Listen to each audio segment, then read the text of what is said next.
Hello viewers, எல்லாருக்கும் வணக்கம். நம்ம இந்த வீடியோவில் 25th ஆகஸ்ட் 2023 மார்க்கெட் அப்டேட்டை பார்க்கலாம். அப்புறம் ஸ்டாக்ஸ், பஜாஜ் ஃபின்சர்வர், ஏஷியன் பெயிண்ட்ஸ் இதெல்லாம் இதுக்காக ரேலி ஆச்சுது. அதானி போர்ட்ஸ், டாக்டர் ரெட்டிஸ் லேப் இதெல்லாம் இதுக்காக டிக்ளைன் ஆச்சுது. எஃப்எஸ்டிஎஸ் இவங்கெல்லாம் வந்து எவ்வளோ க்ரோஸ்க்கு ஸ்டாக்ஸை பை அண்ட் செல் பண்ணியிருக்கிறாங்க. யூஎஸ் மார்க்கெட் இதுக்காக ரேலி ஆச்சுது. க்ரூட் எதுக்காக விழுந்துச்சு, கிரிப்டோ எதுக்காக விழுந்துச்சு, க்ரூட் கரன்சி, கோல்டு இதோட ரேட்ஸ் எல்லாத்தையும் நம்ம இந்த வீடியோவில் பார்க்கலாம்.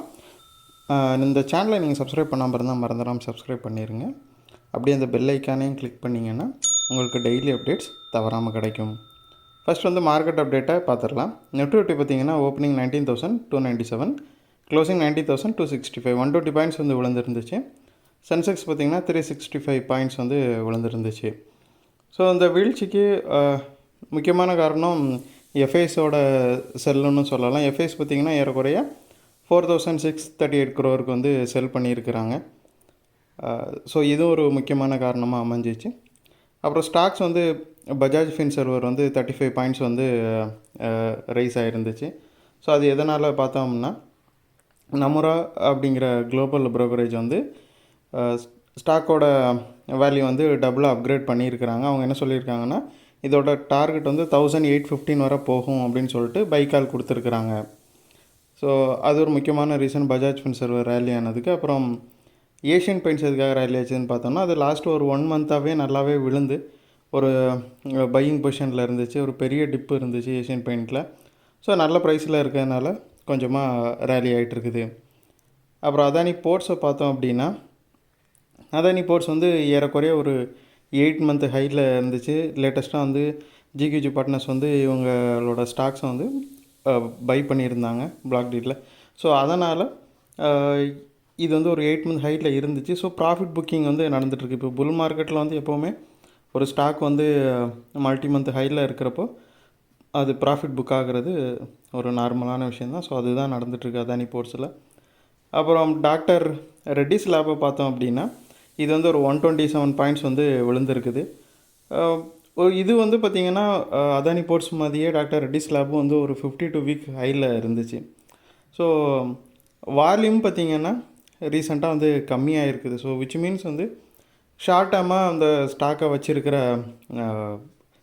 ட்ரேடர்ஸ் மட்டும் வந்து என்ன பண்ணுறாங்க, செல் பண்ணிகிட்ருக்காங்க. அது நல்லது, கொஞ்சமாக ப்ராஃபிட் புக்கிங்னால விழுந்திருக்குது. அப்புறம் எஃப்ஐஸை பார்த்தோம் அப்படின்னா, ஃபஸ்ட்டே சொன்ன மாதிரி அவங்க 4,638 crore வந்து செல் பண்ணியிருக்கிறாங்க. டிஐஸ் வந்து 1,414 crore வந்து பை பண்ணியிருக்காங்க. டிஐஸ் வந்து ஒரு 6 கன்சிக்யூட்டிவ் செஷனாக பை பண்ணிகிட்ருக்காங்க. எஃப்ஐஸ் வந்து லாஸ்ட்டு 2 செஷனாக பை பண்ணாங்க, இப்போதைக்கு செல் பண்ணியிருக்கிறாங்க. யூஎஸ் மார்க்கெட்டை பார்த்தோன்னா டவ் வந்து 247 பாயிண்ட்ஸ் வந்து ரேலியாக இருக்குது. S&P 500 29 பாயிண்ட்ஸ் ரேலியாக இருக்குது. நாஸ்டாக் வந்து 126 பாயிண்ட்ஸ் வந்து ரேலியாக இருக்குது. ஸோ யூஎஸ் மார்க்கெட்டில் வந்து ஜெரோம் பவல் வந்து பேசிகிட்டு இருந்தார் ஒரு 2 days. அதாவது இன்ட்ரெஸ்ட் ரேட்டை ஏற்றுறதை பற்றி, சென்ட்ரல் பேங்க்கோட பாலிசிஸை பற்றி பேசிகிட்டு இருந்தார். ஸோ அவர் என்ன சொல்லியிருக்காரு அப்படின்னா, சென்ட்ரல் பேங்க் வந்து இன்ட்ரெஸ்ட் ரேட்டை ஏற்றுறதுக்கான ஆப்ஷன்ஸ் வந்து நிறையவே வச்சுருக்குது அப்படின்ட்டு சொல்கிறாரு.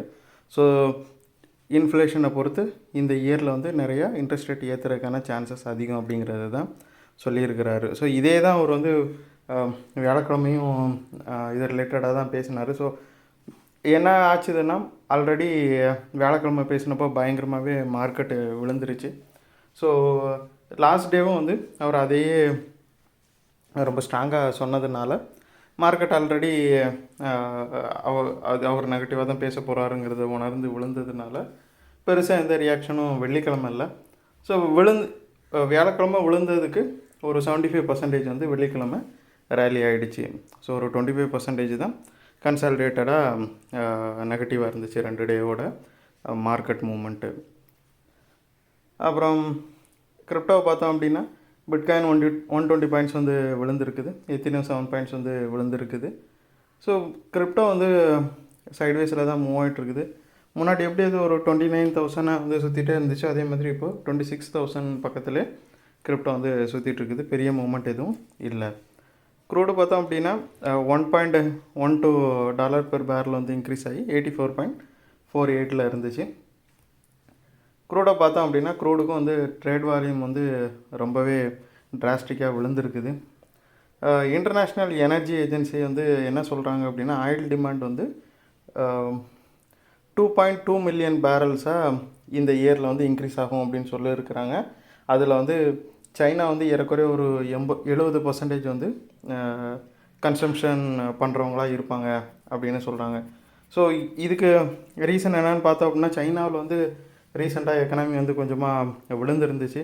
ஸோ அவங்க வந்து இப்போது நிறைய பாலிசிஸ் வந்து கொண்டு வராங்க. அது எப்படின்னு பார்த்தோம்னா, அந்த விழுந்த எக்கனாமியை வந்து முன்னாடி மாதிரி நல்லா இன்க்ரீஸ் பண்ணுறதுக்காக அவங்க நிறைய ஸ்டெப்ஸ் எடுத்துகிட்ருக்குறாங்க. அது மூலயமா வந்து நிறைய இண்டஸ்ட்ரீஸ்க்கு வந்து நிறைய பெனிஃபிட்ஸ் தர மாதிரி நிறைய பாலிசிஸ் வந்து கொடுத்துருக்குறாங்க. ஸோ இதை வந்து ரீசெண்ட் டேஸில் அவங்க கொடுத்துட்ருக்கனால எல்லாருமே வந்து சைனா பழையபடி வந்து ரெக்கவரி ஆகும் எக்கனாமி. ஸோ அதுக்கான ஸ்டெப்ஸு சைனா எடுக்கிறப்போ அது குளோபல் எக்கனாமியை கொஞ்சம் தூக்கி விடும் அப்படிங்கிற மாதிரி எல்லோரும் எக்ஸ்பெக்ட் பண்ணிகிட்ருக்குறாங்க. ஸோ அதோட ஒரு பார்ட்டாக தான் இந்த க்ரூட் ஆயில் ப்ரைஸ் வந்து இன்க்ரீஸ் ஆகும் அப்படின்னு சொல்லியிருக்கிறாங்க இன்டர்நேஷ்னல் எனர்ஜி ஏஜென்சி. ஸோ அப்புறம் கரன்சி பார்த்திங்கன்னா USD வந்து 82.65 இருக்குது, 0.07 வந்து அப்பாக இருக்குது. கோல்டு பார்த்தோம் அப்படின்னா 1939 இருக்குது, 21 பாயிண்ட்ஸ் வந்து ரேலியாக இருக்குது. ஸோ கரன்சி வந்து USD வந்து கொஞ்சமாக விழுந்துருந்துச்சு. ஸோ அதோட இம்பேக்ட் வந்து கோல்டில் தெரிஞ்சு கோல்டு கொஞ்சமாக ரேலியாக இருந்துச்சு. ஸோ இனிமேல் USD எப்படி மூவ் பண்ணுறதுங்கிற பொறுத்து கோல்டு வந்து 2000 தொடுமாங்கிறது தெரியும். ஸோ கோல்டு வந்து 2000 தொடுறதுக்கு சான்சஸ் இருக்குது அப்படின்னு தான் வந்து எக்ஸ்பர்ட் சொல்லிகிட்ருக்குறாங்க. ஸோ அந்த வீடியோவில் நான் உங்களுக்கு கொடுத்த இன்ஃபர்மேஷன்ஸ் எல்லாம் கண்டிப்பாக ஹெல்ப்ஃபுல்லாக இருந்திருக்கும் நான் நம்புகிறேன். இது உங்களோட ஃப்யூச்சர் ட்ரேடிங் செஷனுக்கு கண்டிப்பாக ஹெல்ப் பண்ணும். இந்த வீடியோ உங்களுக்கு பிடிச்சிருந்துச்சின்னா லைக் பண்ணுங்கள், ஷேர் பண்ணுங்கள், மறக்காமல் சேனலுக்கு சப்ஸ்கிரைப் பண்ணுங்கள். அப்படி இந்த பெல் ஐக்கானை கிளிக் பண்ணிங்கன்னா டெய்லி அப்டேட்ஸ் தவறாமல் கிடைக்கும். தேங்க்ஸ் ஃபார் வாட்சிங். Keep supporting. தேங்க்யூ.